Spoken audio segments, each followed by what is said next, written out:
You ask Tiger to solve. This deals with linear equations with one unknown. The final result is x equals 73/8. Let's solve it step by step. Simplify the expression. Expand the parentheses. Simplify the arithmetic.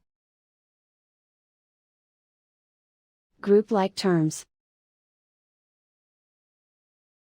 Multiply the coefficients. Group all constants on the right side of the equation. Subtract 120 from both sides. Group like terms. Simplify the arithmetic.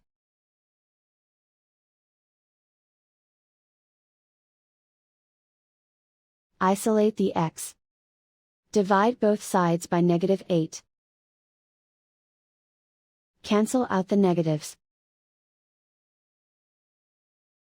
Simplify the fraction. Cancel out the negatives.